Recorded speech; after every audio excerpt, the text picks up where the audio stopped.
Good evening and welcome to the fifth round of 6 rounds of CiL's Road Series in here this evening with John Price as well as myself, Josh Crane, bringing you the CiL Road Series.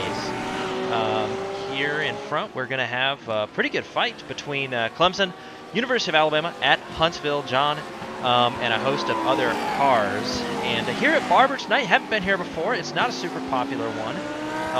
What do we think for this one? Yeah, Barber Motorsports Park, not a super popular track like you said, and I'm not sure why of that. This track is one of my personal favorites. I think it lends itself to some extremely great racing. I think we'll see some pretty risky overtakes in places. It's sometimes difficult to pass here, especially with the speed of these GT3 cars that these students are driving here tonight.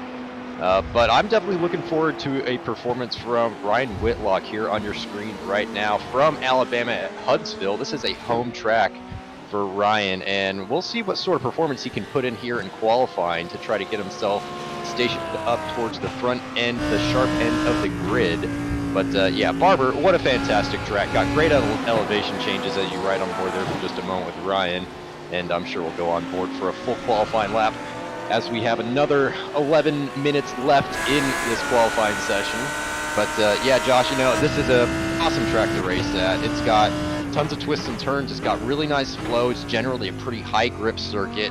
And it lends you some different line options into a few corners as well. Some guys like to take the really tight line in a lot of places. Some guys like to take that wide sweeping entry into different corners. So I'm excited to see how that plays out tonight. There are a couple complex corners here. Ryan going through one of them now.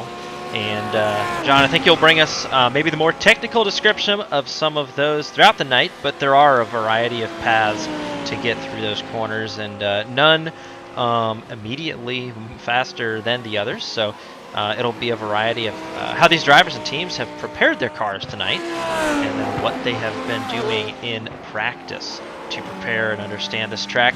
Pretty warm out, actually quite warm out. Here in Alabama, it's about 85 degrees ambient. Track temperature up again, similar to our Auto Club event last week, up over about 100 to 110 or so on the track temperature. So it'll be a little bit slidey out here as these cars get ready to rumble. It's a couple of 25-minute races. It's a first heat and then a top 12 invert that these drivers will be able to facilitate. And so, do you want to be 12th or 1st, or however you choose to set your car up? We see a little bit of a slide right there. I think that was Crump. Thomas Crump from the University of Clemson, or Clemson University, excuse me, trying to do his best to make it through there. So it is pretty tricky to make that car work around all different points of this track. Yeah, very difficult indeed. I mean, like you said, we just saw it there with Thomas Crump. With these temperatures, it does not help the back end of these cars to stay stuck down. I saw a lot of cars sliding around in practice, especially on corner entry to mid-corner. Right as you sort of release that brake and enter that sort of mid to coasting phase, as you start to come back onto the throttle, these cars were getting really loose. And so I'm wondering if some drivers have been playing with the setup a little bit to try to get the back end of the car to sit a little bit more comfortably for them, so they can really nail those exits and have a clean, consistent race. You want the back end to rotate some. That's really going to lend itself to a great qualifying lap. But Josh, that's not something I want to deal with for a full 25 minutes in either of the two heat races we're going to watch tonight.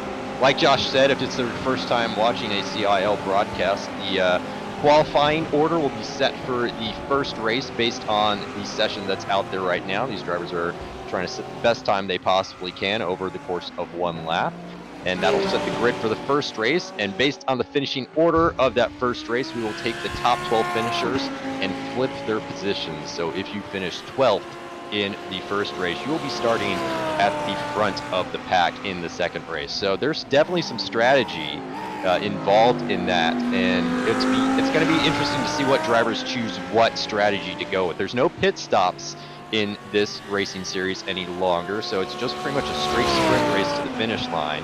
But if you're fighting hard for 11th and 12th, you might second guess how hard you're going to fight your opponent, because you know the slightest mistake could drop you to 13th, and then that's going to make your second race a heck of a lot harder for that second half of the evening. But Right now, out on track, Ryan Whitlock does indeed have the fastest time, a 22.477, a half a second improvement from his practice time, a 22.936, with Shea McNeely close on his heels with a 22.59. Very good time there from Shea. Hagan Johnson not too far behind either, a 22.6. So a lot of guys up there in those 22s. Jordan Ricky just outside of that on a 23.6. Currently sitting in 6th position. Number of cars yet to even start their lap. Tyler Stone for St. Clair College and Sean Campbell for Randolph also yet to set a lap. Thomas Crump, Scott Ratliff, Michael Tugnati, and Hunter Haddisty all yet to set a lap here. But we know how Sean Campbell likes to do it, Josh, right? He likes to wait until that last minute of qualifying and set one hot lap, and he can always nail the hot lap pretty much first try, and I would expect him to be probably south of a 22.47 after his lap. I think so, and this being a little bit more of a niche track, it's going to be a little bit longer before, as we have new teams that are new both to sim racing and iRacing, before they are going to have that experience. And Barber and Sean Campbell, certainly no stranger to iRacing and the depths of it, has probably got a few laps around here.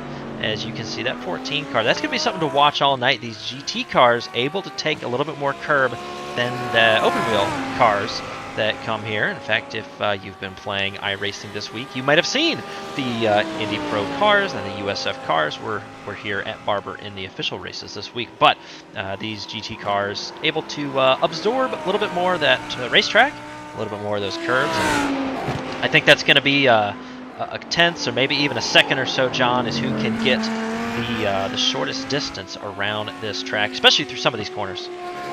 Definitely, yes. And they have all sorts of tools in terms of the car suspension setup to help them navigate those bumps. As we go on board here with Justin Roberts down here into turn 1, late on the brakes, squeezes out all the way to the right-hand side, comes back to about mid-track here, and then decides to abort his lap.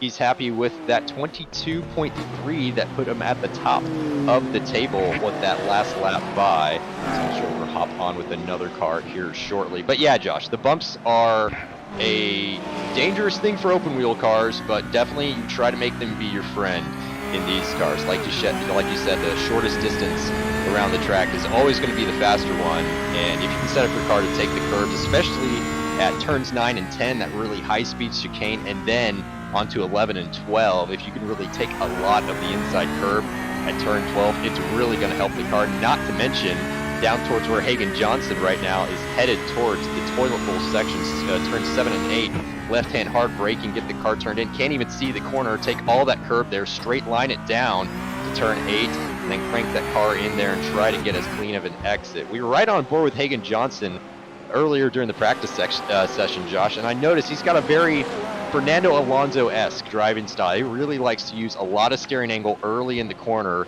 and then get that rear end to hook up so he can just plant the throttle over the exit. You see just how much curve he's eating there on the entrance to turn 11. Then turn 13 should be just about flat out, as I think he's backing off to give himself a little bit of space in front for this next qualifying lap. So we might catch this qualifying lap here in full as he gets set up to go here outside of turn 15, plant that throttle and get that long run down the front straightaway. Pits box is there on the left-hand side, looking for just past that 2 board, then slam all the brakes down 1 gear, takes all the curb in the world and then some, and then keeps that tight line in for turns 2, lets it wash out just a little bit wide to about mid-track, then tries to bring it back down for turn 3, flat to the floor on the throttle, up over turn 4, hoping that Lamborghini's going to get out of his way, and indeed he does.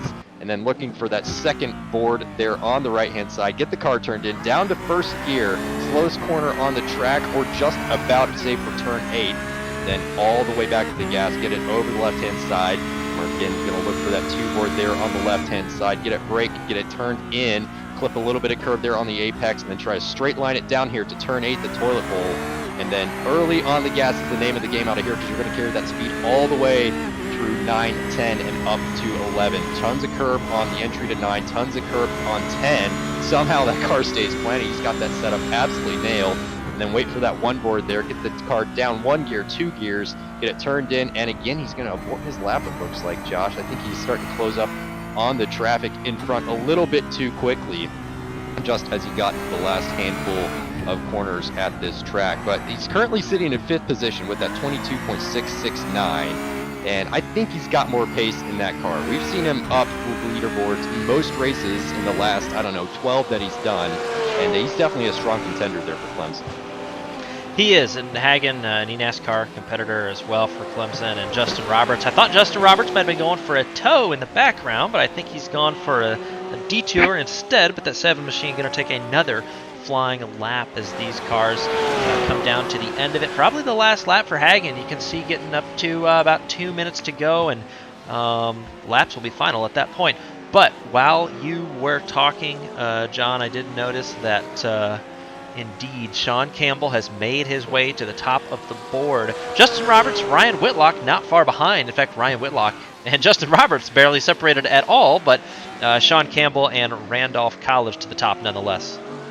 Yeah, Randolph to the top, and he's back in the pits already, not going for a second stab at it. So on that 22.2, he's going to stay.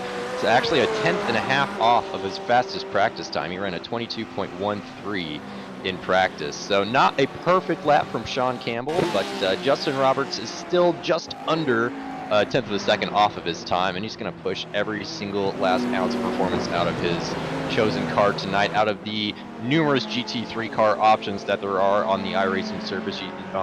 You see Ferraris, you see Porsches, the BMW, the Lamborghini. Guys can really pick whatever car is going to suit their driving style the best. And from riding on board with Hagen, we saw that very particular Fernando Alonso style that he seems to prefer in that Porsche. You ride on board with somebody else like Sean Campbell or Thomas Kremp, and their style is going to be entirely different as we come here to the end of qualifying. And so that will be your qualifying grid to start race 1. Josh?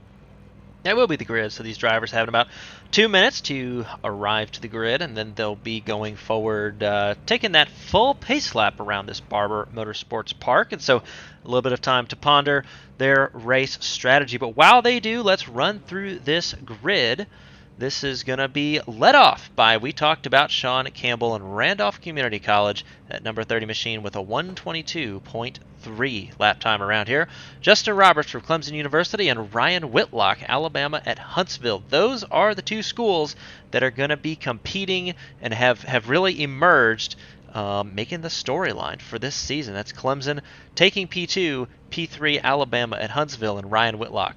Shea McNeely for Oregon State University in 4th position. 5th place is going to be Clemson's Hagen Johnson that we have just spoken about. Western Michigan's Drew Bowen going to be in 6th place. And 7th place, Clemson University's Thomas Crump. Position 8 going to be Alex Hallinar from Binghamton University up in New York. And Jordan Rickey for Alabama at Huntsville. Clemson University's Andrew Williams going to finish out the top 10, and Clemson and Alabama at Huntsville. John, I don't think we should be surprised that they've emerged this season, putting those cars up there to start. So many cars up there in the top 10 to start this race. St. Clair College's Dan Banner going to roll off in the 11th position, and Andrew Burrell from Clemson University going to roll off in 12th. Texas at Arlington, represented in Nicholas Daly in the 280 machine. He's going to be there in 13th position, and Athena Leclerc from St. Clair College going to be there in 14th position. Clemson University in P15 with Michael Tognati and Tyler Stone from St. Clair College in position 16. Pittsburgh State's Scott Ratliff in 17th position, and Hunter Haddisty from Clemson University going to finish up that position 18. And that, John, will complete our grid. Yeah, 18 cars in this race, 18 opportunities to make something happen off of that first corner into turn 1. But yeah, Sean Campbell, of course, up front. We're not at all surprised by that, are we? What I am a little bit more surprised by, Josh, is that St. Clair College team. They've been getting really strong lately, and it seemed to be a little bit of a rough qualifying for them back there, all in sort of the bottom 12 cars or so. So I would expect them to probably move up. Maybe they didn't have enough time to practice this track. Who knows what the reason is, but either way, as soon as they get in the draft and they watch what the guys in front of them are doing, I'm sure they'll learn very quick and start to make some moves up the field. But yeah, Nick Daly as well from UT Arlington, a little bit of a struggle for him qualifying P13. He joined the practice pretty late, so I think he's going to have some additional speed to come later in the night for that car, as we're on board right now with Ryan Whitlock, as you said, starting third, currently 1 point down in the Students' Championship, and just waiting to make that opportunity, or capitalize on that opportunity as far as gaining a points advantage. The points leader, Thomas Crump, is starting 7th, so currently Ryan Whitlock is sitting pretty to come away with at least a good points haul in this first race, Josh. That's exactly what they're And doing. for the purposes of in not a good giving position. anyone in the So, a penalty, a little bit of excitement I as had you to saw stop to as fix we the VR get too. off the line. We talked about Alex Hellenar racing in VR tonight, and he's able to go through and had a little bit of technical difficulties, and so that car will be rejoining the crew, but everybody back underway there. A little bit of excitement off the starting line. It's very hard to drive when you can't see. Yeah, very hard to drive indeed when you can't see, as some of the guys have seen in other racing series where you have dust thrown up in your face off the exit certain corners, and you have to still be fully committed to that throttle as you power through the dirt. But we'll see how these guys go through this first lap here in the GT3 Challenge here at Barber Motorsports Park, as they're getting slowed up pretty good by the lead car here, Justin Roberts.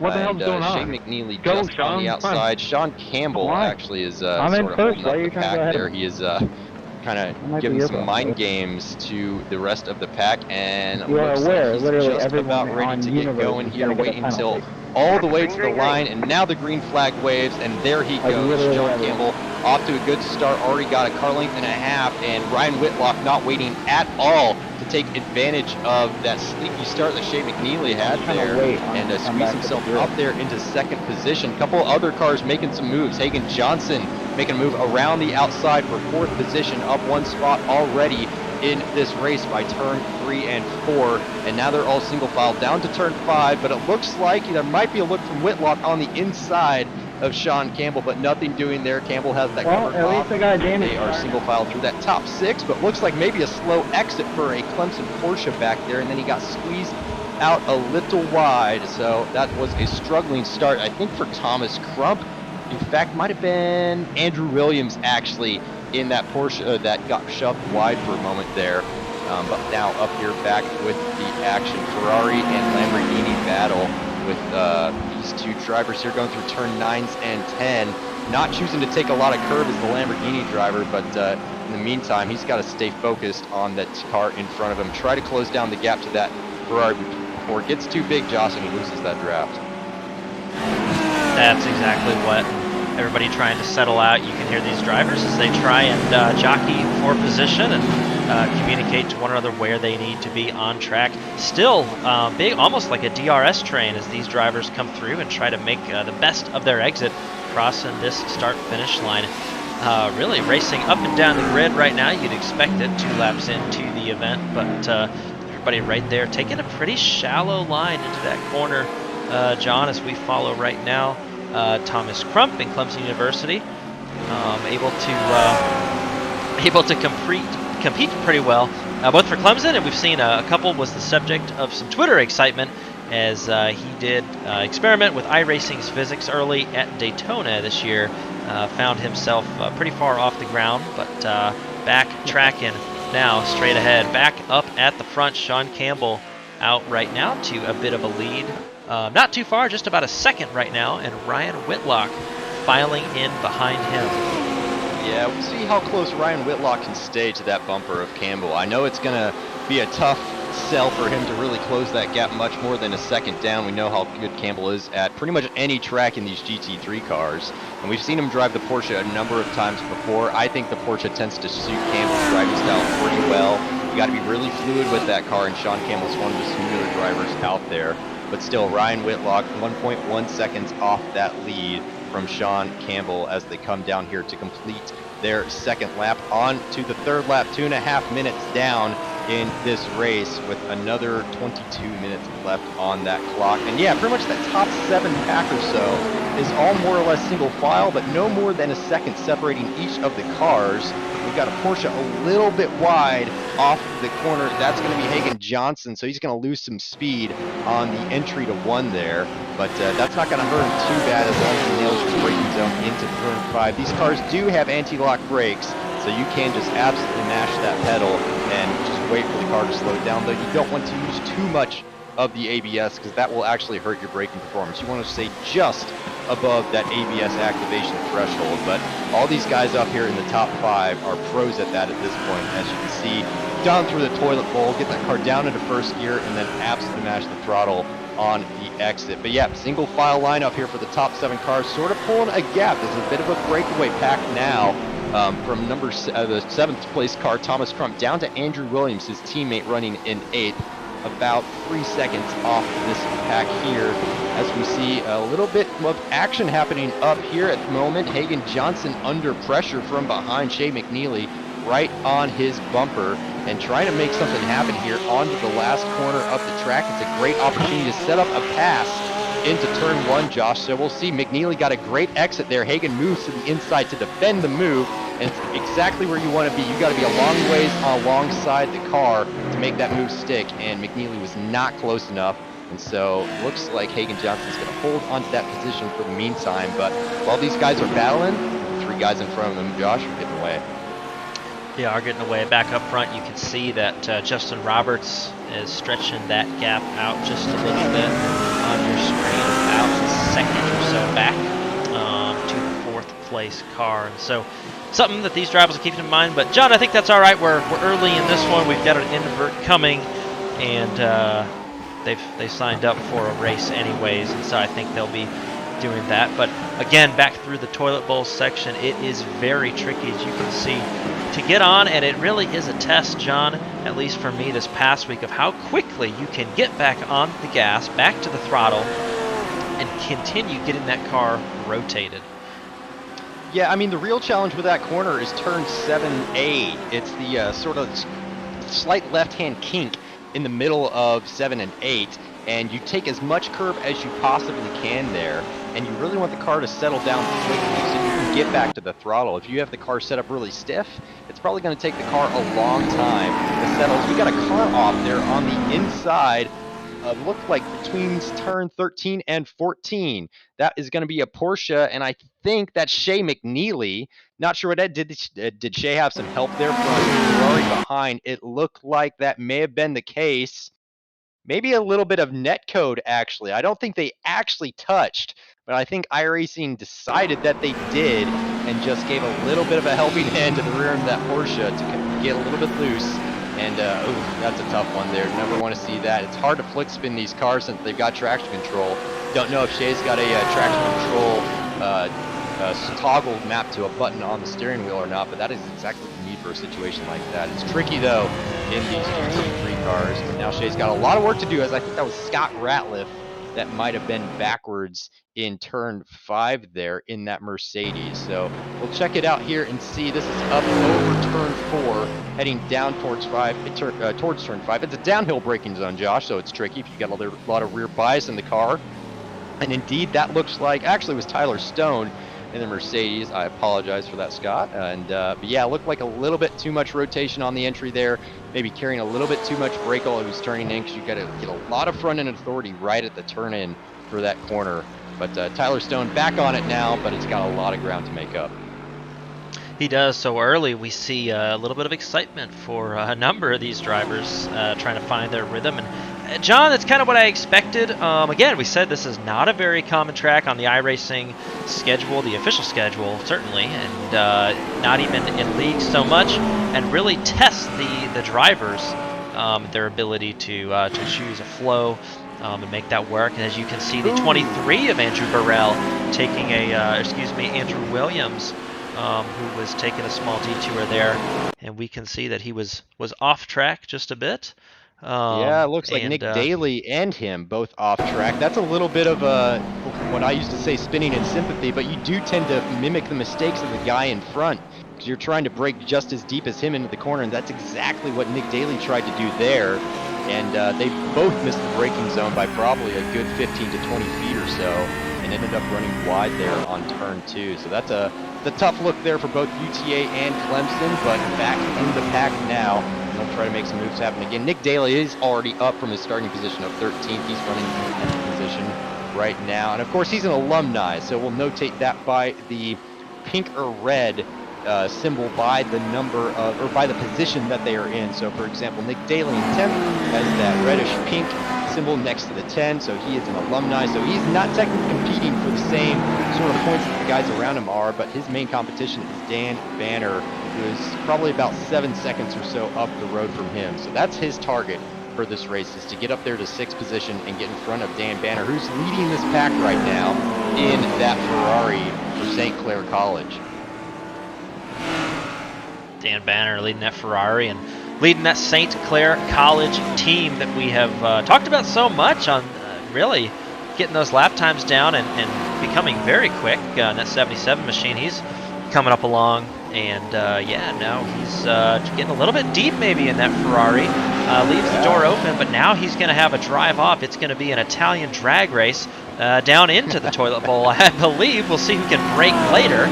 Looks like the Ferrari has a nose right now, but really not giving himself much room. Dan Banner on the inside, yeah, using up all the track and a little bit more. And I had to say that's kind of what I figured when I saw that Ferrari heading so shallow into that corner, John. But he made it work. Everybody survived. Jordan Ricci, for Alabama at Huntsville. Might have some thoughts on that, but nothing they can't work out in the cool-down room after this one.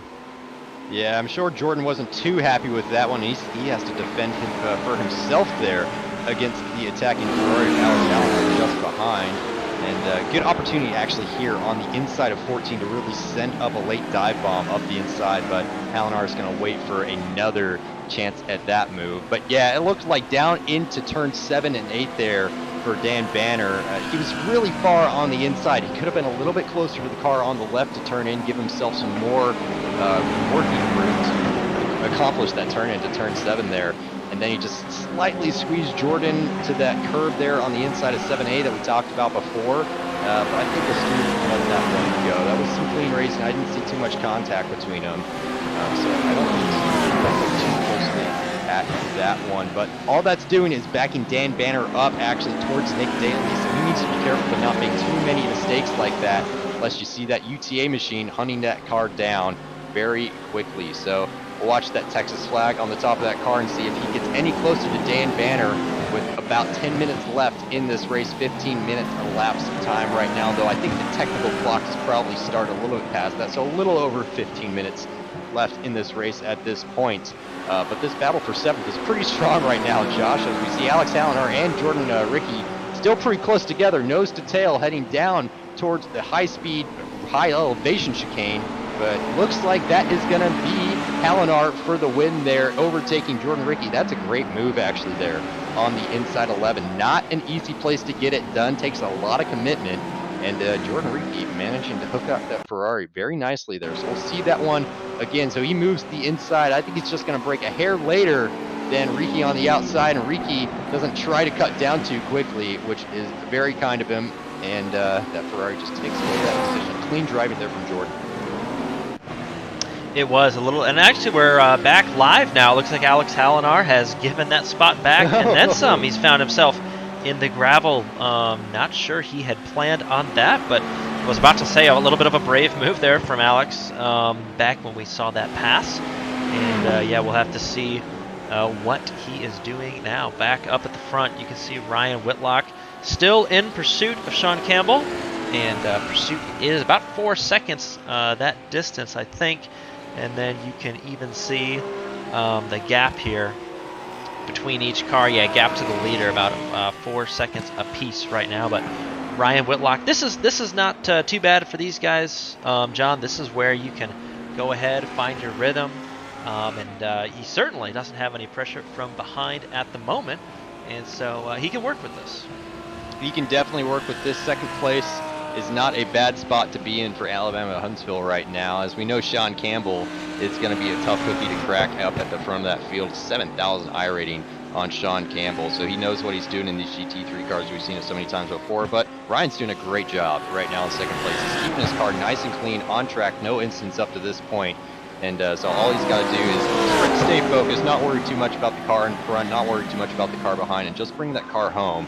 And then he'll start 11th in the next race if he can hang on to this. But right now, the car that would take that transfer position is Alex Hallinar there in 12th that we saw a moment ago. Josh having that moment there, but that will put him in a good spot for the second race if he can hang on to that one. He doesn't have any pressure from Tyler Stone behind. He had that spin a while back, yeah, Alex Hallinar, you have to get spicy for that second race. Huge gaggle of cars here on the exit of turn 5. Looks like we're just about 3 wide heading down towards turn 7 with the BMW of Clemson on the inside. UTA is going to take away the position from Clemson there down into the toilet bowl. Toilet bowl is really a single line corner once you get down into the corner itself. And then up through this fast chicane, again, a single line kind of corner, not really an overtaking opportunity. But we saw it last lap around with Jordan Ricci. Is it going to happen again here with UTA? No, he does not look at the inside. Nick Daly choosing to wait for just a little extra space there to try to do the same move to Jordan that Jordan did to Hallinar a lap or 2 ago. But looks like it's a pretty popular overtaking spot as we see a BMW drifting his entire way there through turn 13. Managed to save it. Very impressive hands there for the BMW driver. That was a great save. I think by, what's that? I wasn't sure. I think that was... Michael Tognati from yeah. Clemson University. Was a lap down, but trying to make this work. In fact, 2 laps down scored, but yeah, that was a pretty good save. Probably helped to have that engine in the front. He was able to keep a little bit of that weight distribution and maybe gave it some gas to keep it on. So getting that BMW around, but good car control there from Michael. Very good car control indeed. You know, it's always tricky when you get a car rotated like that. What do? Do you stab the brake? You crank in a lot of wheel, obviously, but in some cases it might even be beneficial to give it a little bit of throttle to get it to load the back end a little bit more, but I think he executed that one perfectly. So great save there. As we see, I think Dan Banner wide out of turn 4. I can't quite catch. No, that would have been out of the toilet bowl. And squeezing Nick Daly there on the inside, but he's going to be a little slow off this corner, slinging it out there in the grass. Nick's going to have to look at the inside. Dan Banner is breaking it on the apex, giving him no option. Dan Banner is having to exercise every last ounce of defensive driving that he's got in him right now for that St. Clair College machine. But UTA and Dan Banner, these two guys are the alumni. Dan Banner is wide into turn 14. Too much rotation at the apex. But now Nick has to be careful around the outside. Great job there by Daly in that UTA Audi machine to hang him around the outside of turn 15 and really trust that Dan Banner is going to keep it under control there on the inside. I think Dan might be working his tires a little bit too hard, Josh, because it looks like that Ferrari is very loose in a lot of places. You know, it does look like that, and you had mentioned it before. I will shout out Dan. John, you said hard defense is going to win races, and he had held out that position pretty well. I think his dive into the final corner gave it away just a little bit, and that prompted your tire comment. Probably accurate, but yeah, that's a really good shot from those guys, and Dan making the wise decision there just to let it ride on the inside there, and UTA did get around the outside, but both these cars able to continue on.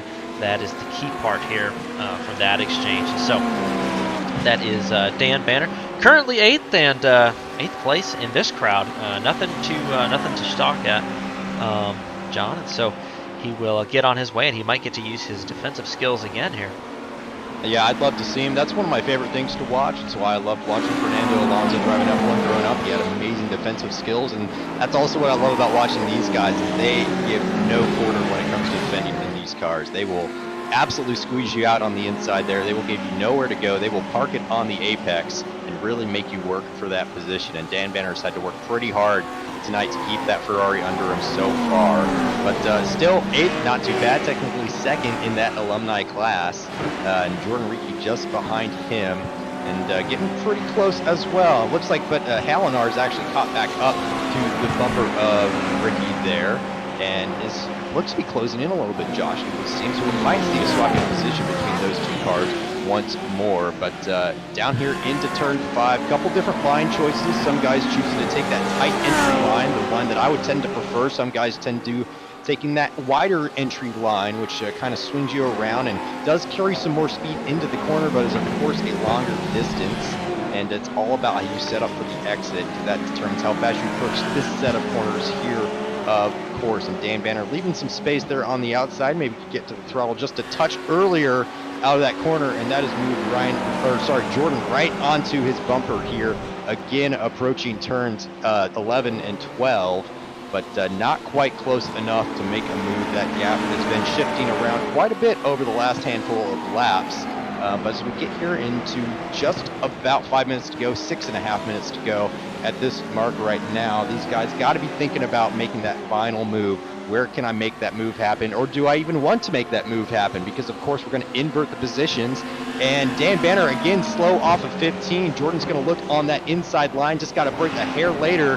And he may be losing 2 positions there. Alinar is going to squeeze through on the inside as well, taking advantage of the gap opened up for him by Ricky just in front. That was a great opportunistic move there by Alex, seeing what the gap was going to look like before he got to that corner. And Dan Banner really on the back foot now, looks to be losing that Ferrari a little bit in each corner, but not that he has to worry too much, taking that tight line again through turn 5, but washing out a little wide, maybe getting a little bit loose as he just touched the curb there, which might show Andrew Williams up alongside. Carbon copy of what we saw a handful of laps ago, Josh, but this time Andrew Williams is going to squeeze through before they get to the corner, just outbrake Dan Banner, and take away that 10th position for Dan. You know, Dan might be eyeing that 12th position at this point, Josh, and thinking like, well, hey, if it doesn't really matter, it doesn't look like I'm going to catch Nick Daly this race, why don't I just start 12th, and then I've got pole for the second race.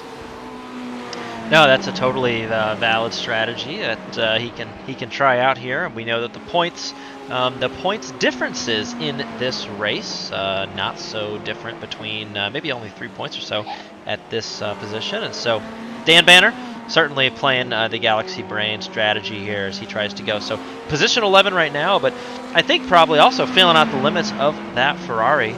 But I'll tell you what, I'm interested. I think that we can take one more look at this pass on board. If you ride on board with Halinar, you can see just how much courage he had trying the inside. Did trust Dan to keep that car to the outside there, and everybody through okay. But yeah, pretty good move from everybody involved there to make it through properly. Yeah, Halinar left a lot of space there as well on the outside of 2. He didn't try to squeeze out Dan, should he try to send it around the outside there. But yeah, great clean driving there from Halinar.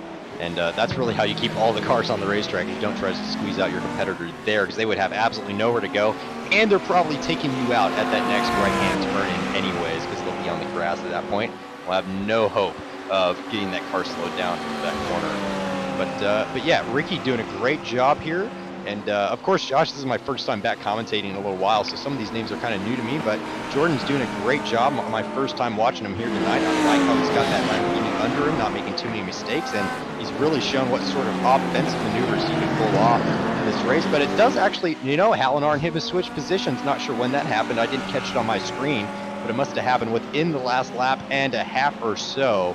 But Andrew Williams, Jordan Ricky, and Alex Halinar are cars on your screen at the moment, battling for 8th position that Halinar currently holds. Halinar is about 4 seconds off of Nick Daly. Nick Daly himself is closed up to the back of Hunter Haddisty up there in 6th position. So we may see one more move here by that UTA machine on BMW just in front of him for Clemson before this race is over. Just a handful of laps to go. 3 minutes left, so Josh, we may get maybe 2 to 3 more laps maximum. These cars are turning them out about a 124 lap time, I want to say. 123 is probably for that middle pack. And actually, as a matter of fact, Sean Campbell, of course, has the fastest lap. He's the only guy to set a lap in the 122s, and Sean Campbell's in the 123.7s right now, while Nick Daly, that we're on board with last lap by, actually was pretty dang good, at 123.68, so actually a hundredth faster than Campbell being in this race. It does certainly look like Daly is closing this gap down to Haddisty. I feel a move coming on here. Haddisty defending here on the entry. The 14 doesn't really need to do that, not really an overtaking zone. It's going to compromise him a little bit here through the exit. Nick Daly absolutely nailing the exit there for 15. Haddisty again going defensive here into turn 1. Daly on the outside, brakes just deep enough to make it not possible to overtake there. But is he going to look for that move around the outside? There is some grip out there, but not enough with UTA machine. So his next opportunity, Josh, might be turn 5. It is, and awesome as you can ride on board through the eyes of Nick Daly there, and going down, braking again late. That Audi likened to brake late to turn, and that torque and twin turbo on that BMW going to pull it out of the corner very quickly. And I don't love driving the BMW, John, but I hate racing against it. I can never get the corner exit that I need to get around it. And you can see that's going to be Hunter Haddisty's biggest advantage in this battle, but that Audi going to be nimble, John, as you know, in fact know very well, that UTA machine. Yes, indeed. I've driven that Audi a lot. One of my favorite GT3 cars is probably a tie between that and the Porsche. I would probably agree with you. Not a terribly big fan of the BMW, but in the hands of the right guy, it seems to be a really quick car. It just always felt like I couldn't quite get the car to turn in exactly like I wanted. That rotation characteristic just wasn't quite there for me in the BMW, but it certainly seems to be working for several people, including Hunter Haddisty here, who's still holding on to that sixth position as we come under here. I think the white flag flying there in the air. So last lap, last opportunity for Daly to take a top 6 finish away from Hunter. But we'll see if he can make it happen there. A little bit wide in turn 2, up through turn 3, and over the crest here at turn 4. It's a blind crest. You don't know if somebody's wrecked on the other side of it, so it's full commitment. Haddisty defending to the inside. Daly's going to have the preferred braking line, and Haddisty may be slow of turn 5 here, so this could be an overtaking opportunity down towards turn 7, but it looks like that UTA machine just doesn't quite have the straight line speed. Might not just be putting that power down off the exit of the corner as well as Nick Daly would prefer to. But he's a very clean driver, a very measured driver. He's not going to go for the move unless it's absolutely on. Wringing out the neck of that Audi all the way on the outside of turn 8. Going to try to carry that speed all the way through the chicane here. If you can carry the speed through here, it's going to open up an opportunity, maybe second to last opportunity of the track here, into turn 11 and 12, but not close enough again. His last chance is going to be on the braking for turn 14. He's going to have to send it way up the inside, but he's too far wide around the outside. It's not going to happen here, I don't think, and indeed it does not. It looks like Haddisty, if he can nail the exit off the 15, he will hang on to that 6th position, and indeed he will. Daly's got to settle for 7th here, but not a bad finish at all. Sean Campbell, of course, has crossed the line already. Ryan Whitlock in 2nd, Justin Roberts in 3rd for your podium positions. Hagan Johnson in 4th, Thomas Crump in 6th, and then cars finally crossing the line now. Alex Hallinar, Jordan Ricci, Dan Banner, and then Andrew Williams will be the next car to cross the line, and the second to last. Shea McNeely will be the last finisher of Heat Race 1 here before we get set up to go to Heat Race 2 with a short warm-up in between, Josh. Yeah, that's exactly what we're going to do, and really good run from Sean Campbell there, as expected, but Ryan Whitlock coming home with those 2nd place points, and that's going to be key in the championship standings for that team. He was able to go, especially since P2, I think, was a Clemson team starting. That's the activity that Clemson, will need to get that done and taken care of. So just the reminder that the results of the first heat were as shown.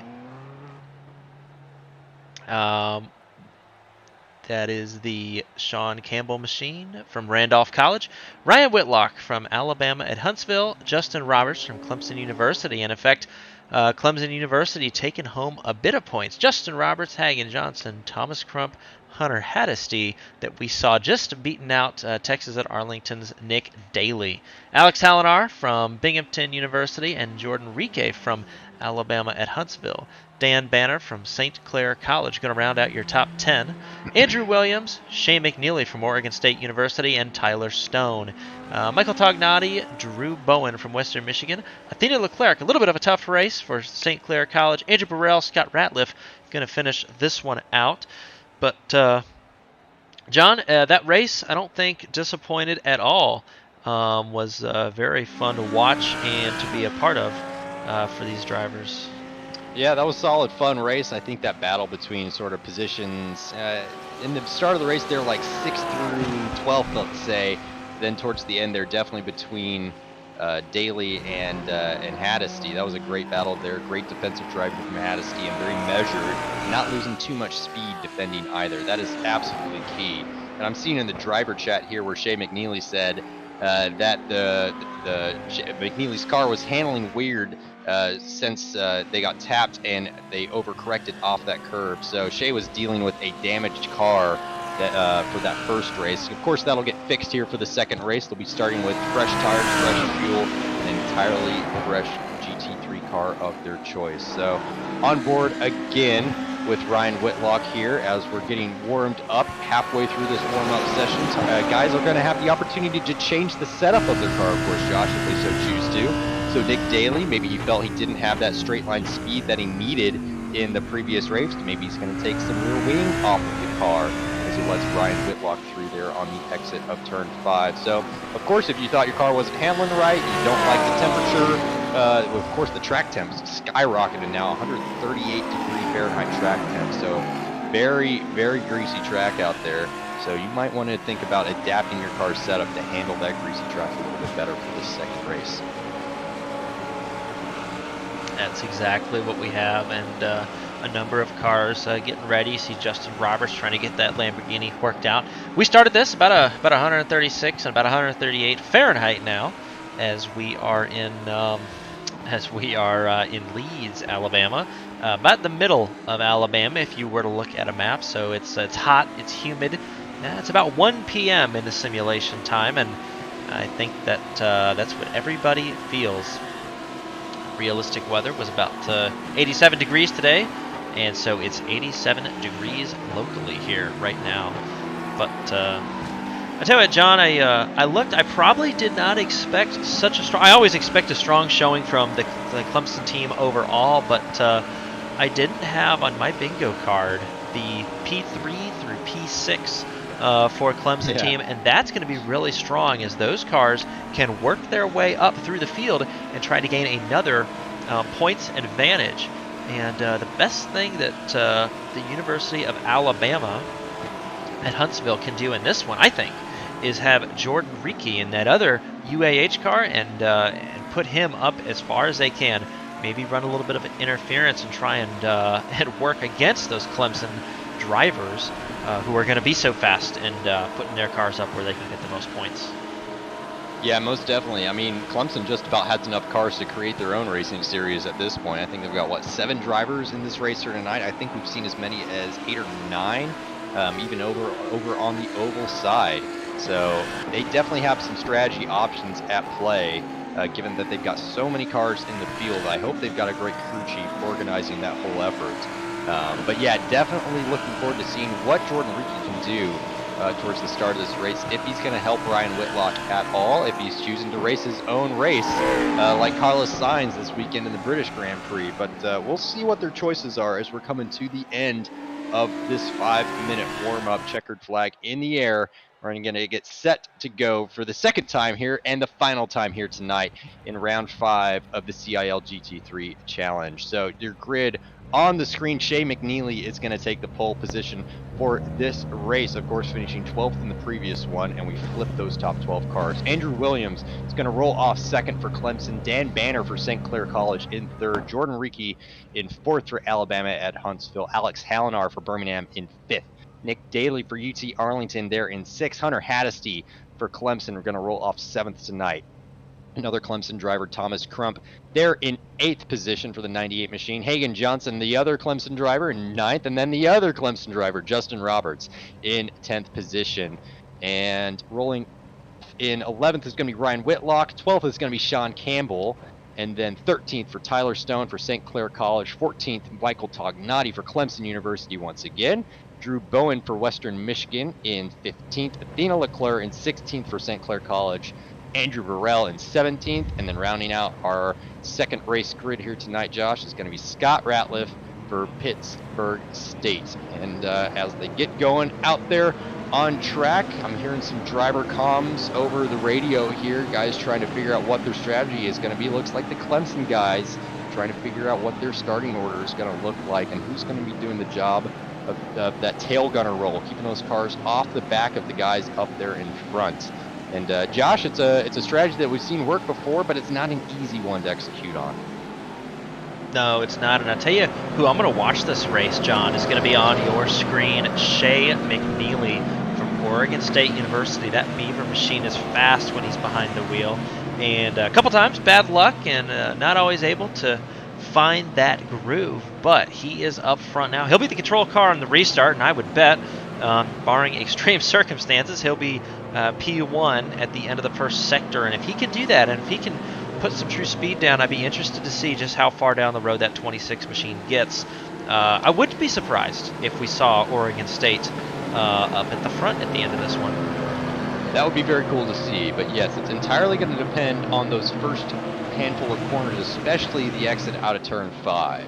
If you can get in and out of turn 5 cleanly on that first lap, then you're going to have the opportunity to put some space between you and your competitors, because there's not much of a chance if you can get that clean exit down to turn 7, and then for the second half, sort of the second half of sector 2, and then sector 3 on the track. So yeah, it's going to be up to Shea for the restart, or sorry, for the start. And you know what else I'm interested to see, Josh, is we saw Sean Campbell wait all the way until the green flag was in the air, not taking a prerogative to go whenever he likes to at the start of this race. We'll watch to see if McNeely chooses to do the same thing.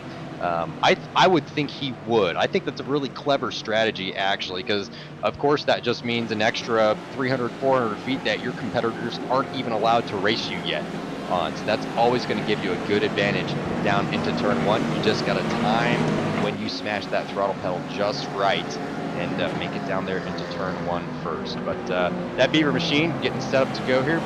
Pace car going to pull off to the inside, and we're about to get going here with race 2.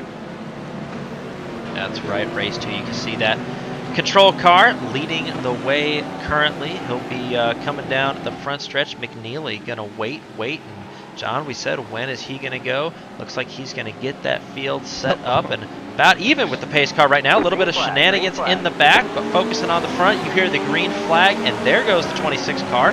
Not quite the jump I would have expected. Dan Banner's going to look on the inside. These cars are going to dive down to the front. A little bit of a stack up behind, but these drivers going back around, and you know what? He's done it so far. That 26 car out in front, a gaggle behind. Yeah, I'm hearing some shouts over the radio about guys not happy about what happened there in the start towards the back end of the field. Guys getting bunched up there, but they figured that one out now as we get set down here into turn 5. Some overtakes happening a little bit further down in the pack with going 3 wide there through the apex with, I think that's Alabama at Huntsville. I think that's Whitlock on the outside of that corner, and I think he's got Sean Campbell still behind him, which is good news for him. That is going to be his target here tonight, is to try to keep Sean Campbell behind and maybe work together a bit as we see some contact actually on the back end of UTA. We had, I want to say that was Hunter Haddisty just ever so slightly typing that sort of left rear corner of that Audi there, but no harm, no foul done as we're set up here for turn 11. UTA here trying to look on the inside of Thomas Crump, but no opportunity available just yet. Cars really like to get light as you get on the power there over turn 12, so you got to be very careful with your power application before you get swung down here for turn 14. Really tricky to get the front end to hook up like you want and make it to the apex, but all these guys are figuring it out just fine so far. As Shea McNeely, of course, sets the fastest lap of the race so far, 1:28, but of course it's only the first lap, Josh. We've got plenty more to come after that, but stretched out a 1.3 second lead so far in that first lap, so things are looking good for McNeely up front. Shea McNeely up front with a fair number of battles behind. You talked about Jordan Rickey. He's going to try to go to work on this Clemson machine in front. That's going to be Hagen Johnson closing down under the heavy braking and back on the gas. He'll go. You can see Dan Banner, a little bit of wiggle right there. In fact, Dan Banner now is going to have to choose the defensive line against the 7 machine. Hagen Johnson is going to look to the outside right here, braking down into the toilet bowl defense, and everybody back to single file right there. And actually the 7 car may still have an advantage as we stay with this one. Yeah, you see where Banner was really wide off of the corner. He went in very deep into 8, so you had to wait a long time to get onto the throttle from going so wide out there. That's part of what I was talking about before, Josh, with you really want to get that car settled down before you can get onto the throttle in turn 8, and Banner's car was all sorts of out of shape as he landed coming off of that curb there. But a little bit more surprisingly, Sean Campbell and Ryan Whitlock haven't already made their way to the top spots. You know, I expect them to carve through this field pretty quickly, and they're taking their time with it. But Sean Campbell has taking the position away from Ryan Whitlock there. Your car on the screen right now is the Randolph Community College car. They're closing down on the cars in front. Hunter Hannity and Drew Bowen into turn 1. Campbell's going to be very late on the brakes here. Try to look around the outside here of turn 2 and turn 3. And then tuck back inside. Try to absolutely nail this exit. Getting a great view of the back end of that BMW, the diffuser on it. Now looking at the inside here for turn 5. Got to be the latest on the brakes here to get this move done. And indeed he does. Still makes the apex absolutely perfectly. That's what we know Sean Campbell can do in these cars. And then lays on the power out of the corner, and cap it off is closing in on Drew Bowen already down here towards turn 7. Looks like some side-by-side action a little bit further up. I think Jordan Ricky was going side-by-side perhaps with Nick Daly just in front of him now, but still single file here through the high-speed chicane of 9 and 10. And you can see Drew Bowen now is trying to use a little bit of defensive moves. ATP flight school as well. Graduated from Western Michigan, now at flight school and working the outside of that Clemson Lamborghini. You see right there, Sean Campbell having to choose a path through. Not too easy to do right there, John, and everybody trying to get outside. Don't know if he can do it. Big trouble right there. That looks like Dan Banner in the Ferrari right there that we had mentioned, and was he just a little bit tight right there? That is the, or excuse me, loose. We had seen that can be the possibility, but looks like he's going to take that vehicle to the garage, and we are back with Athena Leclerc, who just was a little bit loose on that Porsche right there, and not what you want to see, but gets that car pointed the right way and back underway. A little bit of a tough 30 seconds for St. Clair College, John.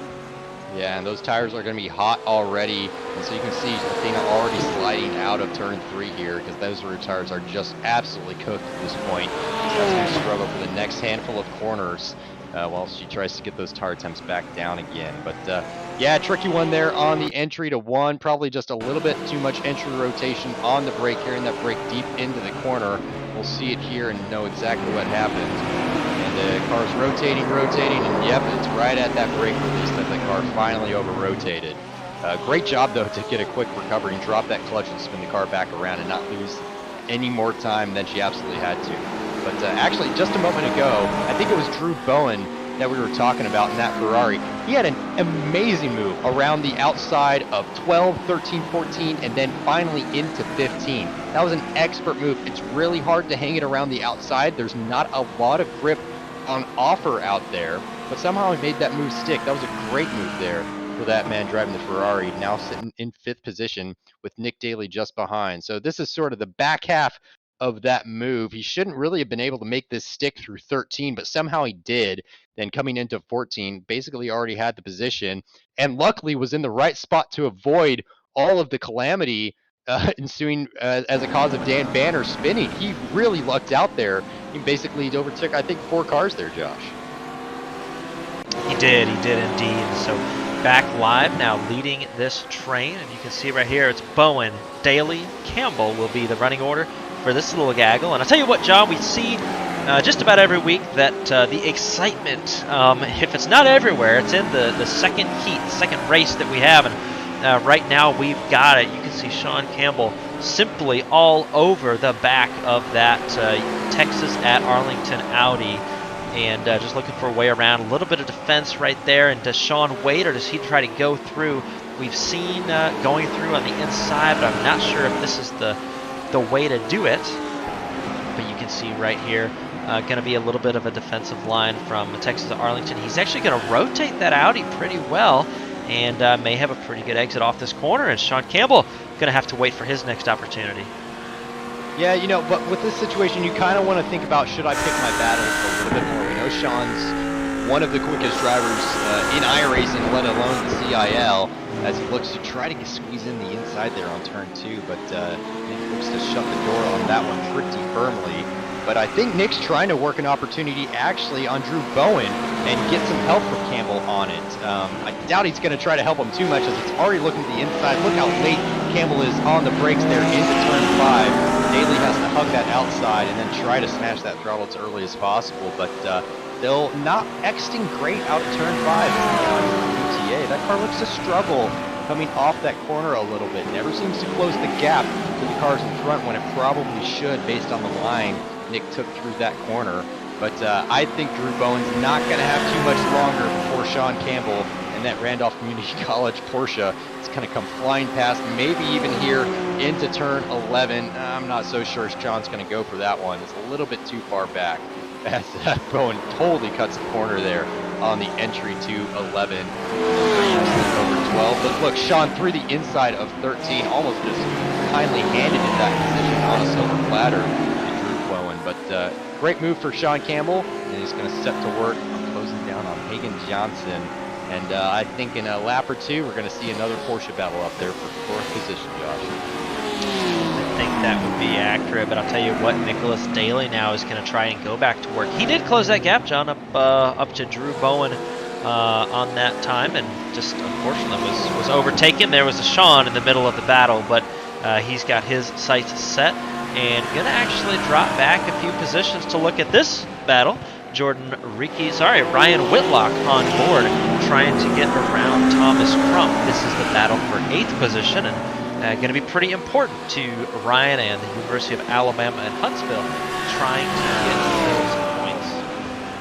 Yeah, not only is he trying to get those points, but Thomas Crump is leading the championship by 1 point. And he's over-rotated into the toilet bowl, and around he goes. And that is an easy position there for Ryan Whitlock. Thomas Crump under pressure, cracking there into turn 8 and getting it wrong. Over-rotating the car into the corner. Not a common mistake, I've got to say. I bet the car probably got a little upset over the curb at 7A again. And just over-rotated as a result. Maybe landed with some steering lock on. Tends to happen more often than not. But we'll see here. Car looks like it probably would have landed all right. Hint of oversteer on the entry there. Lands straight off the corner, but yeah, that's a strange one. The car just sort of naturally rotated as he turned in. Perhaps that back end was still sort of rebounding at that point despite being in contact with the ground. But that is music to Ryan Whitlock's ears. A free 8th position, and that basically guarantees that after the night, Josh, if he can hold on to that position there at a minimum, he will be leading the championship coming out of this round.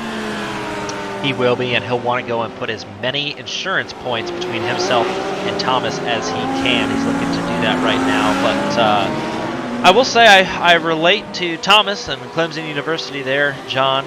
I have had, especially some of the mid-engine cars, generally in the Audi, and I've had a little bit better luck in the Lamborghini, but your mileage may vary.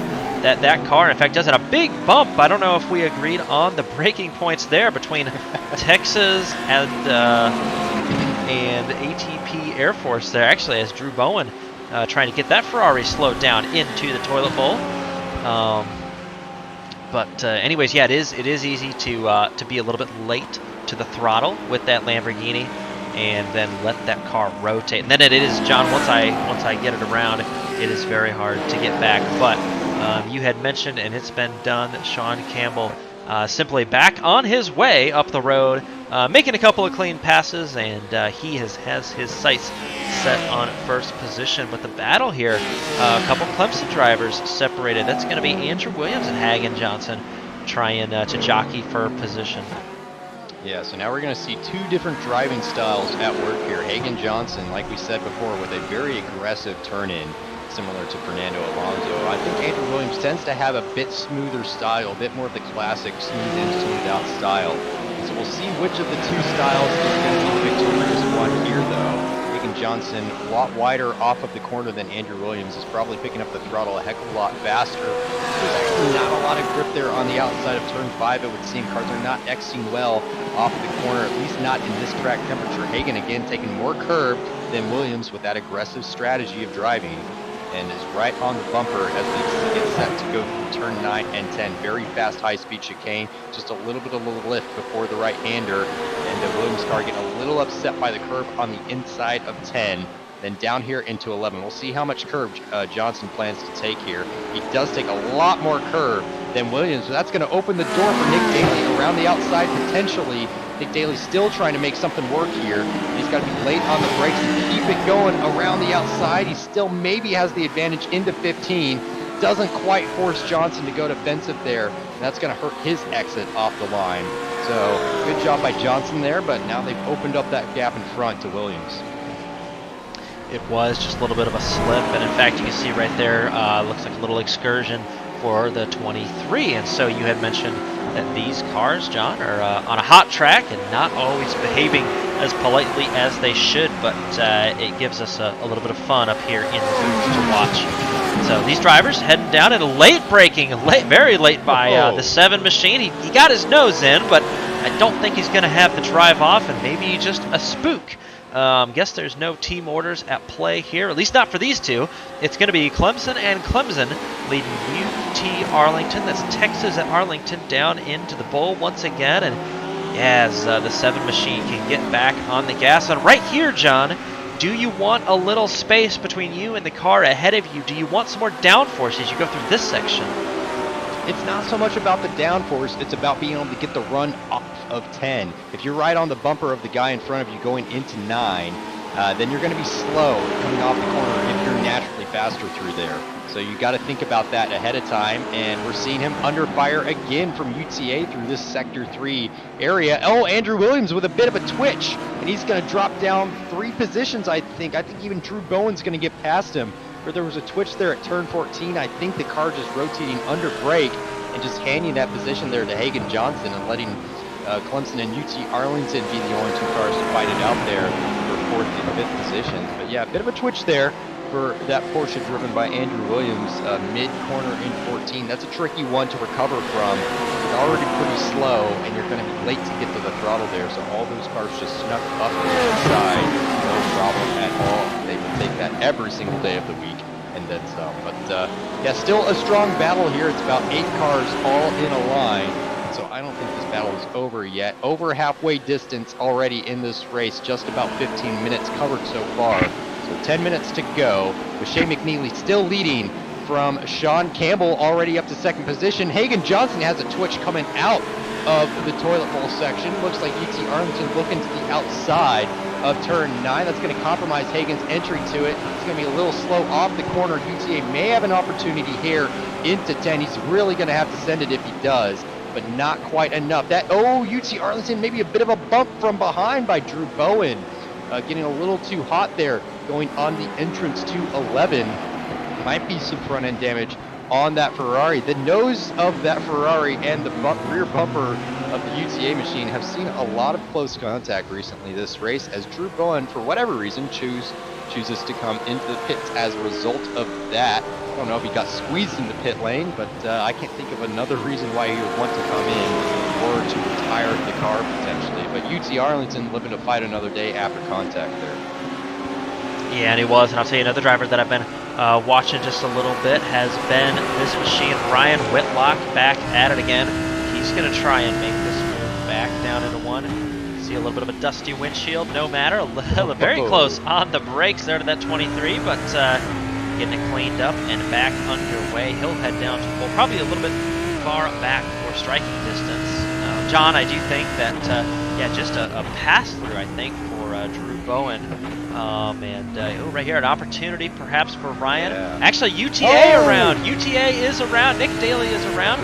And Ryan Whitlock has decided he wants to make this through. A little bit of defense from the 23 machine, Clemson University, as you can see on your screen. Ryan, full of concentration, a little bit late on the upshift, and he's got a chance. Can he get too wide? It's going to take agreement for both parties. They touch around, and that's going to be UAH and Alabama there. You can see the facial expression, maybe not from Ryan Whitlock as he tries to stay there. And actually UT Arlington in the pits currently. But a bit of an exchange there, John, as Ryan Whitlock from Alabama at Huntsville tried to get the job done. Yeah, I'm watching it back now on my monitor, and there was still about 10 inches of space between the cars, and the iRacing gods had determined that they were going to choose to spin that number 23 around. So there's actually no contact there, but the iRacing net code determined that there might be some, and so they chose to send that 23 around. So I think race control is going to let Ryan get away with that one. That's a tough one there. I don't think they would have made contact anyways. It looked like the 23 was on the right trajectory, but unfortunately that just happens sometimes, and we are sometimes at the mercy of whatever your internet service provider is. So we'll, it'll unfortunately not have a great result off of that one, but a good result indeed for Ryan Whitlock there, moving up to 5th position now.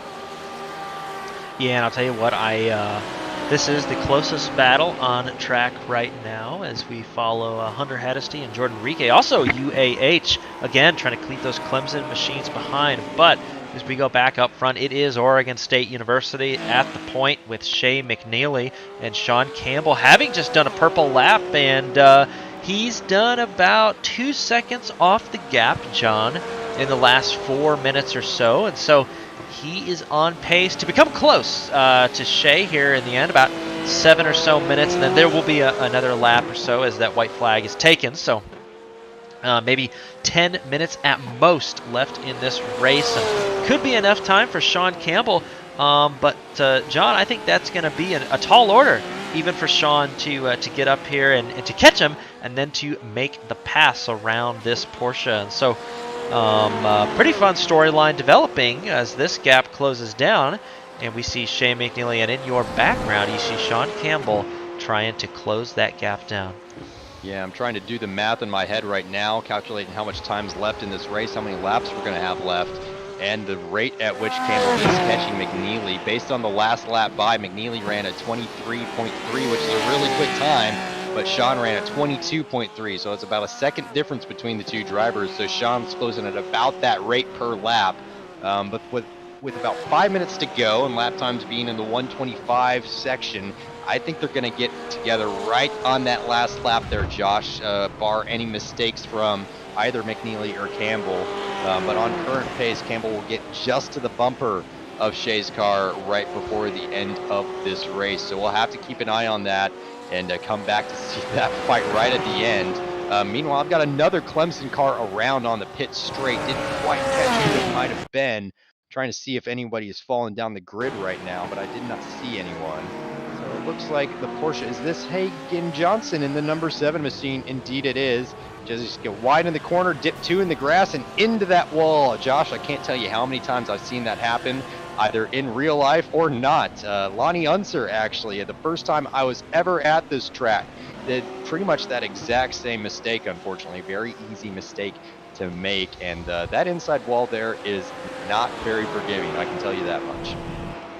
Yeah, and I'd be lying if I said I hadn't done that a couple times in practice in the open wheel cars there this week. But you can see Sean Campbell, he's closing that gap down. Again, about 5 minutes to go in this race, the gap down to 4 seconds. And Sean always up for a good challenge. I am nearly certain that he's smiling ear to ear at the prospect of trying to close this town, get the job done. But the closest battle on track continues to be Hunter Haddesty, simply following, stalking right now Alabama at Huntsville, and Jordan Rike, who no slouch of his own, is putting up a pretty good race and a pretty good fight, holding that 5th position for Alabama at Huntsville. So as you run down your scoring tower, you can see that teamwork is paying off. Alabama at Huntsville going to take the 4th position and the 5th position. Your first Clemson car going to be actually P7 right there on your screen, Hunter Haddesty. And so pretty good teamwork from those two. And John, this could be a good one for the home track team. Yeah, I think so. You know, you always tend to get a little bit of a boost when you go to your home track, even if it is in the virtual world. I know I love racing on Texas tracks, and it seems like Ryan Whitlock and Jordan Rike love racing on Alabama tracks, so I cannot blame that at all. They've picked a great one. I absolutely love this track, as I've said several times before tonight. But down here into turn 8, it's interesting how many cars we've had have those spins on the inside of turn 8 there. It's a rather uncommon thing to happen. And it looks like the cars are mostly settled when it is. It happened to Nick Daly. I want to say it happened to maybe Drew Bowen. I'm probably getting that wrong, but at least a handful of other cars here tonight as we ride back to Nick Daly getting right up against the bumper of Andrew Williams just in front, trying to reclaim 7th position from that number 23 Clemson machine. But you know what else I saw out there, Josh, was Formula SAE on the side of Hunter Haddisty's Clemson machine, that BMW out there. A lot of guys being participants of Formula SAE on their respective college team. And at this point, with the Formula SAE season done, having completed, I think, the 2nd Michigan competition only a handful of weeks ago, these guys have no excuse, Josh. They can put plenty of time in practicing in these sims. They certainly can, and it's all multidisciplinary and cross-training, and certainly the very cool story out of Clemson University, the esports group there at Clemson, as well as the Formula SAE team, teaming up to create Orange Wheel Racing, becoming quite well known in the CiL Discord and abroad as a very formidable team, as we've talked about, John. Very fast team here in the world of sim racing, and I suspect they'll be around for a while, and some really fast drivers, some talented and smart drivers in that stable. So as you can see here, Hunter Haddisty trying to get the job done, and is he, John, just waiting for his time there at the end of the race? He might well be, with only just over 1 minute and 10 seconds left in this race. I think we're going to get maybe another 2 laps at best. Shea McNeely just crossed the line just a handful of seconds ago, so 2 laps left probably in this race. So yeah, just a handful of opportunities left for Hunter Haddisty to try to make this move on Jordan's stick. But man, he has been hugging that bumper all night long. Looking in the inside, a little late dive bomb move, but not going to be close enough. And I think Jordan saw that one coming on the inside. Left a little bit of extra precautionary space there as well. But we'll see. Hunter Hastity's getting really racy here in that BMW. And he's trying to make a move happen. He's going to force a move to happen if he has to. Even down here in turn 5, can he be the latest on the brakes? No, he cannot. And he's got to sling it around, getting that BMW rotated really nicely there. Line up a great exit actually on Jordan. Jordan's going to be really under pressure here, heading down towards turn 7. And Hunter's looking to that outside, actually the inside for turn 7, but not close enough. Once again, opportunity after opportunity to pass, not able to capitalize. Jordan's just too quick on the entry of the corners and doing a great job defending. It's all about the defense, Josh, here in the CiL, and Jordan is putting on a masterclass right now of defending from Hunter Haddisty in that Clemson BMW down here into turns 11 and 12. Hunter taking a little bit more curb than Jordan just in front, but that car is perfectly stable nevertheless, and taking a little bit of a tighter line approach to the brakings for 14 rather than that sweeping arc around the outside. And Jordan's going to live to breathe for another lap here, as I think this is the checkered flag. He's going to come to the checkered flag, and he's done it. He has done it indeed. A little bit of love tap there from Hunter right at the end on Jordan. That was some great racing between those two. Here in the chat, they are chatting about that little last lap battle indeed. But Shea McNeely comes home with the win. We forgot to mention that entirely. Sean Campbell was not able to close that gap down. Alex Hallinar for 3rd position. Ryan Whitlock in 4th. And then, of course, that last lap battle that we saw on your screen there, Jordan Ricky and Hunter Haddisty battling over 5th and 6th and finishing respectively in those positions. Nick Daly, the winning alumni car here in that Audi for UT Arlington, finishing 7th. That was a pretty decent second race there, Josh. Not gonna lie, I expected Ryan and Sean to carve through the field a little bit quicker, but Sean not able to make it all the way back up there to that top position. No, and it was super close for those cars, and really a great battle. And man, John, if they had 1 or 2 more laps at the end, and actually I also calculated that we might have another lap, but iRacing said otherwise, that Sean Campbell denied, and Sean McNeely, Oregon State University, bringing home the first win for that group. So before we jump into the interviews, let's go ahead and have the race results.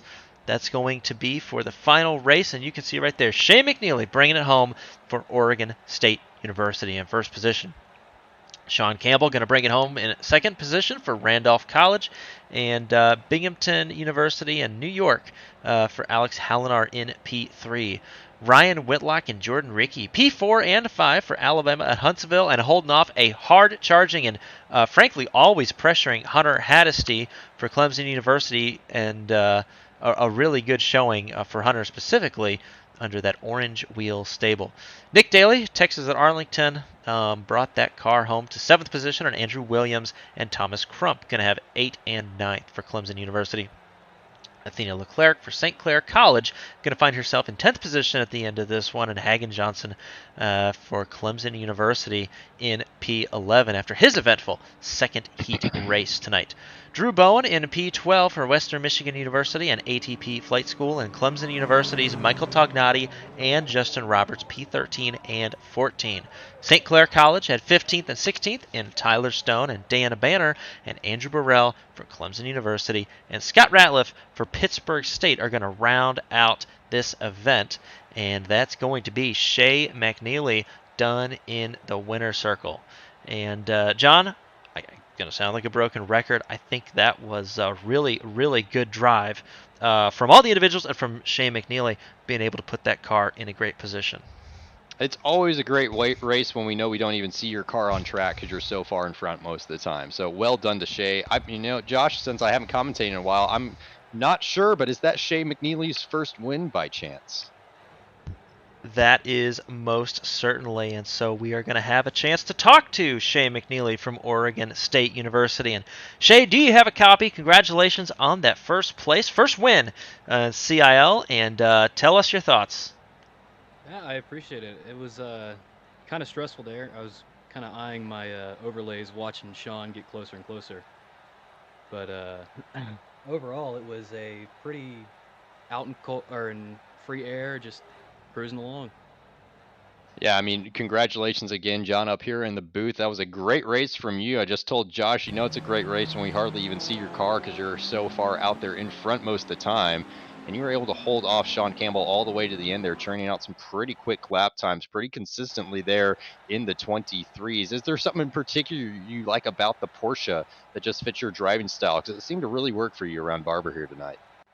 I think some of it comes from experience. I've raced this around here with the Porsche Club of America in their leagues, and some of that practice came into play tonight, I think.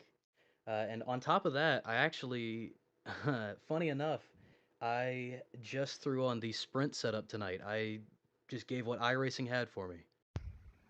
Hey, interesting. I mean, sometimes that works for you, but great job either way. And no adjustments needed. Looks like iRacing managed to produce a pretty balanced car for you.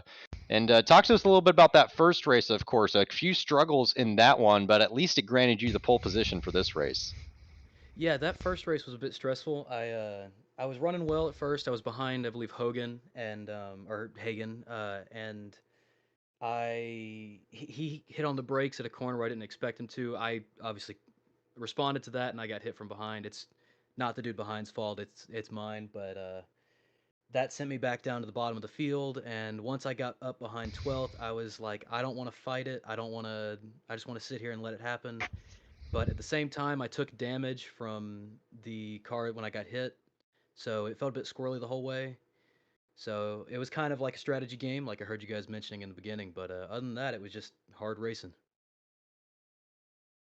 We are some fans of hard racing ourselves, and yeah, man, you earned it. Your team earned it tonight. Congratulations once again, and tell us who makes this possible for you. Is there anybody that you want to give a shout out to?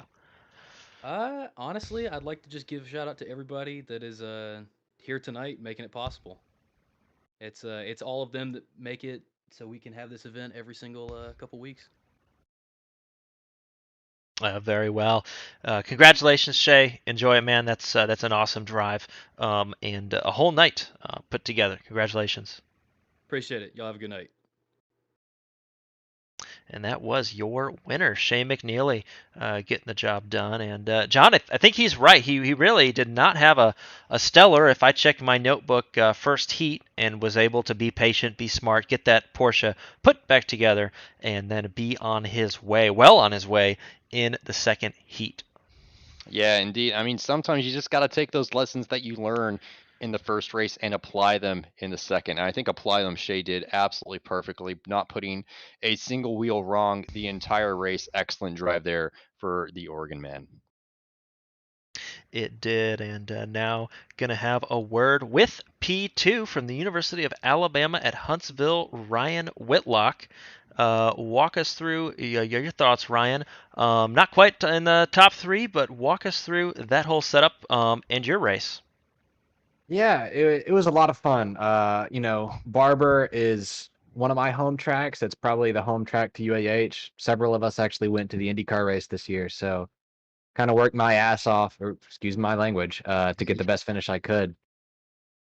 No, I mean, great job, man. You drove that machine very nicely here tonight. I gotta say as well, I'm a big fan of Barber. Been there many times. Been to the IndyCar race there. Great race. I'm sure you had a great time watching it. But Sean Campbell, bit of a challenge tonight in that first race. It looked like you were going to reel him in those first handful of laps, but it looked like he just maybe had a couple of tenths on you. Do you think that's down to setup or experience, or what was the struggle there in the first race? I think that's just Sean. Sean's quick. He's really quick, and I put in a lot of time. But honestly, the fact that I was within reach of Sean for a lot of that race, I think, is an accomplishment in my mind. Plus, I'm not 100% sure if he wants to be scored or not. So, I kind of took home that P2 as like, maybe this is a win. I don't know. Fair enough. Well, either way, I do think that this promotes you to the lead in the championship because I'm pretty sure you finished in front of current first place man coming into this race here tonight, Thomas Crump, who is leading you by just 1 point. So leading the championship now, does that bear it all on your mind heading into there to round 6 and the finale? It absolutely does. It puts a smile on my face. But Barber, home track for UAH, an hour and a half away from the school, and Road Atlanta is an hour away from my hometown. So two very good tracks for me to finish out the season. So I'm gonna put it in high gear. If you thought today was high gear, just wait for Road Atlanta. Oh man, we can't wait to see it. It's going to be a great one to watch. But either way, great job here tonight. Anybody want to give a shout out before we let you go? I just got to thank everyone at Charger Motorsports, Jordan, driving coach Matthew Tucker, Tyler, Trey, all those guys. We're a school club. We do racing in real life as well. And Matthew Tucker, he's a big oval guy, but he crews me for the road races, which is a huge help, and I can't thank him enough. I mean, 2 weeks ago at Suzuka, I ran over to his place, used his rig when my computer died. So just everyone at Charger Motorsports has been a huge help and a big part of my life.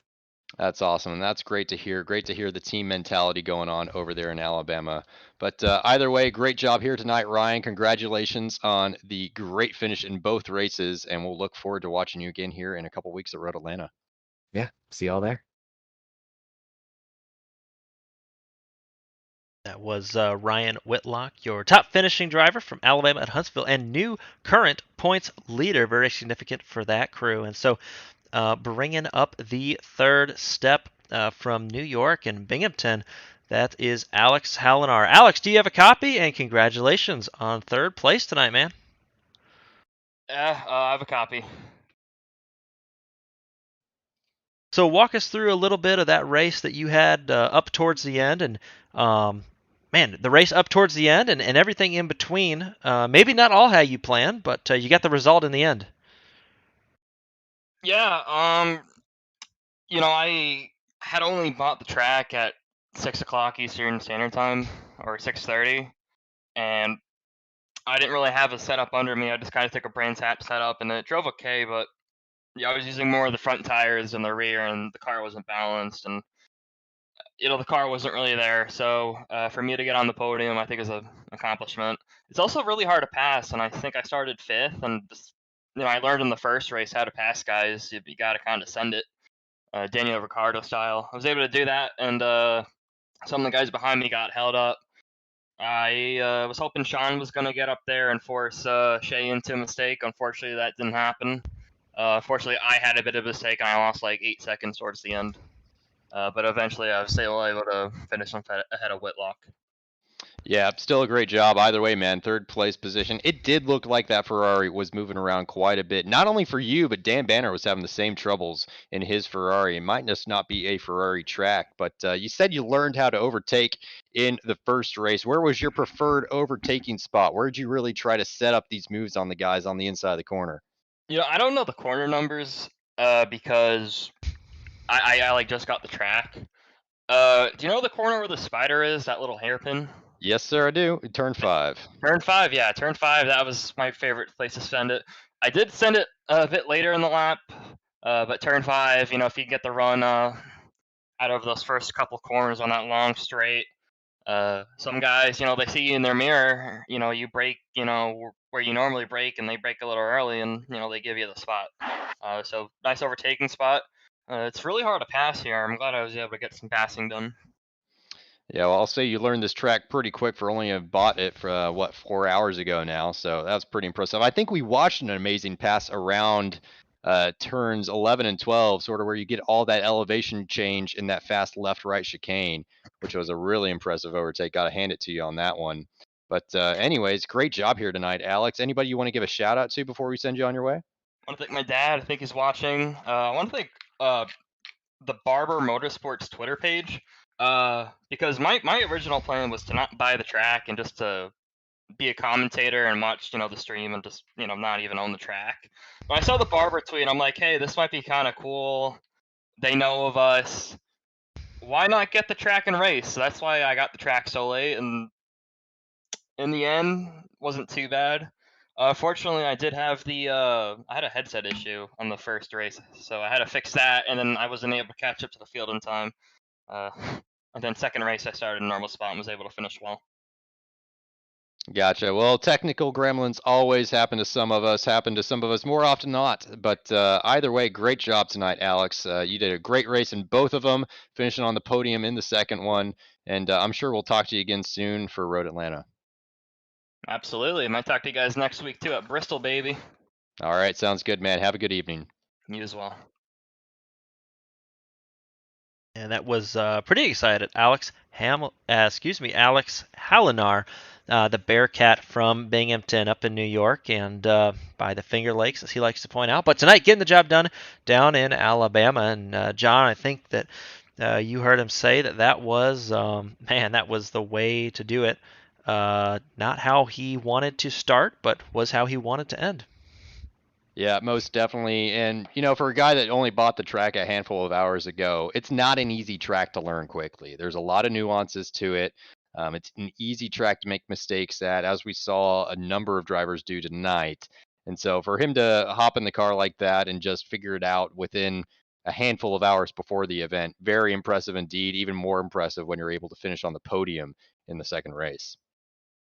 I think that is. And speaking of tracks that are not easy, next week going to Bristol Motor Speedway for the CiL Oval side, and that'll be one that's excited. All the friendships that were made, John, a little bit ago at Richmond Raceway, I'm certain will come to light there at Bristol. They always do. And haven't been to such a short track in a while, but to Bristol we go. Same time next week. And also echo Alex's sentiments. Very cool to have Barber Motorsports Park involved on Twitter. A little bit of excitement today as these drivers were able to have some exposure and really showcase what they're doing. And John, I think we talked about it. These drivers, some professional and semi-professional drivers in this field, all college students. Who are working on their craft on the track and then also in the classroom, and so it's very exciting and very appropriate as this space sim racing and the space of college take off together. And so I think it's very exciting, and I was thoroughly entertained tonight with the action on the track. Thoroughly entertained indeed. But yes, very much looking forward to Bristol next Tuesday for the Oval Series, and then Road Atlanta in 2 weeks' time for the finale of the Road Series, where we see who decides the championship between Ryan Whitlock, now with the championship lead, or Thomas Crump from Clemson University. It's going to be an Alabama at Huntsville versus Clemson University battle. We'll see who comes out on top there. But either way, Josh, thoroughly enjoyed watching these GT3 cars and commentating with you up here once again. It was a blast, and we'll do it the same time again next week from all of us at CiL, the drivers, and everybody behind the scenes. Thank you all for tuning in, and we'll see you at 9 p.m. Eastern next week at Bristol Motor Speedway.